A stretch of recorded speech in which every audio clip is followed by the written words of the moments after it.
Hi, I'm Rob. And I'm Rob. And I'm Russell. And this is Ask Rob and Russell.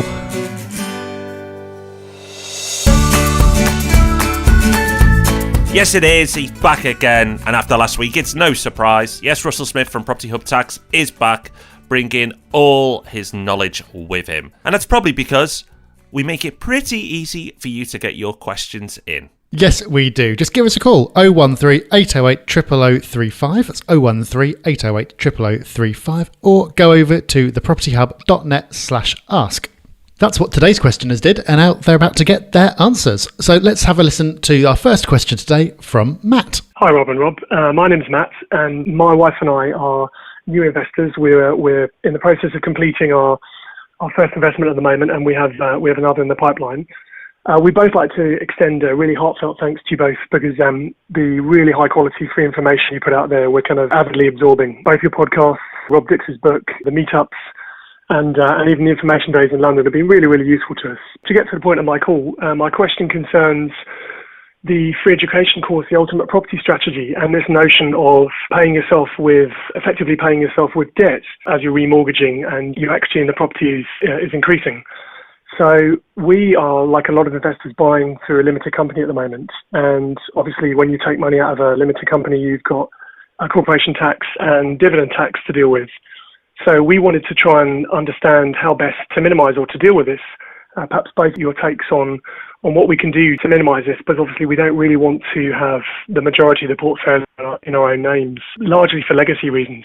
And so any kind of clarifications you could offer about how best to be following that type of strategy, a refinancing strategy, and actually ultimately paying yourself with debt, which in theory is tax-free when you do that in your own name and not through a limited company, would be highly appreciated. Thanks very much for your time. That's a great question, Matt. So this is about the ultimate property strategy, which ultimately is using the increase in your market values of properties to remortgage and to draw that cash down. Now, the reason why you would do that is you pay yourself with that cash, and it is technically then not income. And if it's not income, then it's not taxable. So effectively, you are funding yourself.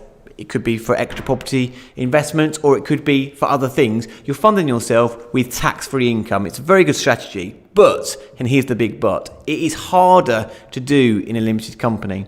And the reason why it's harder is, if you're an individual, you pay the tax at the end of the year on your income, but you can pretty much do what you want with that money in the meantime.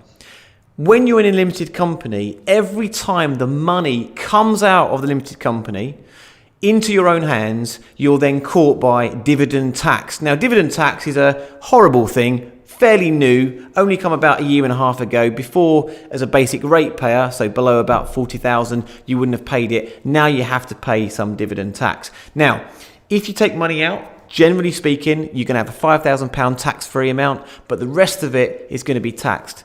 So, if you are trying to do the ultimate property strategy in a limited company, and you want to remortgage and you want to take the money out, you've got to be wary of the dividend tax implications.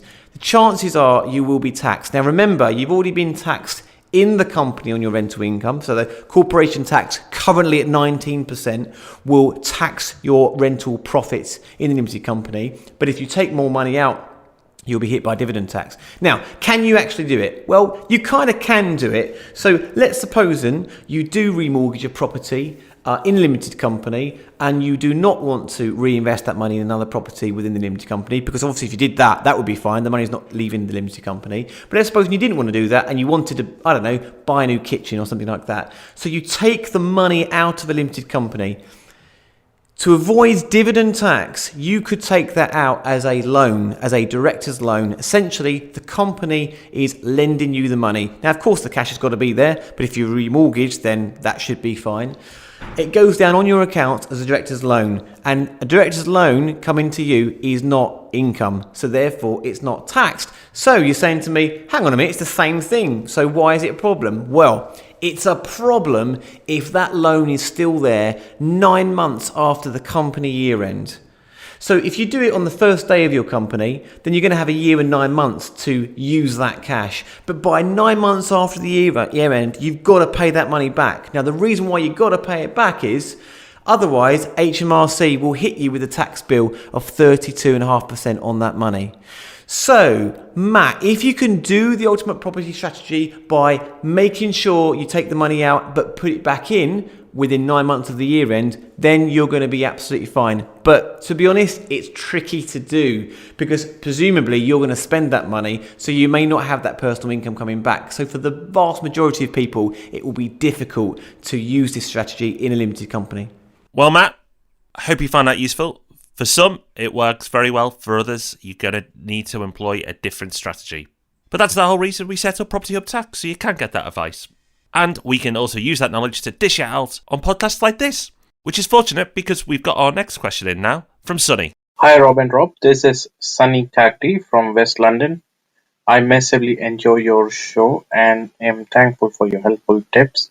My question is regarding the mortgage interest relief changes in personal taxation. As you might have seen, the government has brought in consultation for similar taxation in limited company, wherein the companies won't be allowed to deduct interest rate beyond a certain fixed ratio, maybe between 10 to 30%. What are your views on this impact on landlords who have incorporated to get around the personal taxation problem? Well, thanks, Sonny, for your question. So you're right in a sense that a lot of landlords now are incorporating to a limited company and buying property through a limited company. And one very simple reason for that is because limited companies avoid the Section 24 changes in the way that mortgage interest is taxed. Essentially, it doesn't exist in limited companies. Therefore, it's a very, very good strategy. And it's pretty much, if you're a higher rate taxpayer right now and you're going to buy another property, it is generally a no-brainer to start buying it in limited companies because you will avoid the increase in tax that the Section 24 mortgage interest change gives you. Now, your question is, well, yes, but will the government start cracking down on this on limited companies? It's a good question, Sonny. I don't have an amazing answer for you, but I'll just give you my opinion. You may know this already, but the government hates landlords, okay? So they just don't like you. I'm sorry to say that, but that is the case. And HMRC are now catching up with how can we get more tax from landlords? How can we discourage more people getting onto the property ladder in terms of buy-to-lets? Now, will they actually extend it to a limited company? Well, the thing with this is, it's going to be relatively difficult to do because limited companies are going to be, some of them are going to be property investment companies, some of them are going to be trading companies with property in. So it will be a bit tricky to do, to impose that kind of change on it.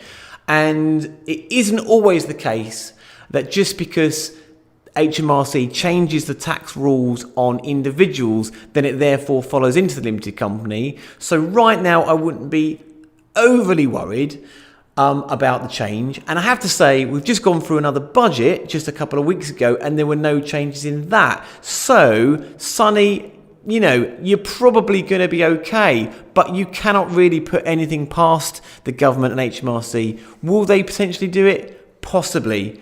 The only thing I would still say is, though, corporation tax is a very low rate in a limited company. It's now 19%, and that's going down to 17% in 2020. So even if they do change the mortgage interest changes in limited companies, you are still paying quite a low rate of corporation tax on your rental profits. Plus, capital gains tax is the same rate. So 19% now, 17% in 2020. And ultimately, as an individual, your capital gains tax rate is 28%. You do get an annual allowance as an individual, but even still, it's a big difference. It's 11% difference in tax. So even if they did bring in Section 24 for limited companies, there are still tax advantages of being a limited company. But ultimately, Sonny, the answer is, I don't know. I'm not sure, but it's not beyond the realms of possibility that they would. Stay tuned to anything that we release on this, because if it does happen, there'll be a lot of recalculations going on. Fantastic answer. Thank you, Russell. And thank you to Sonny and Matt for sending those questions in. We're going to have Russell back again next week to answer some more tax questions.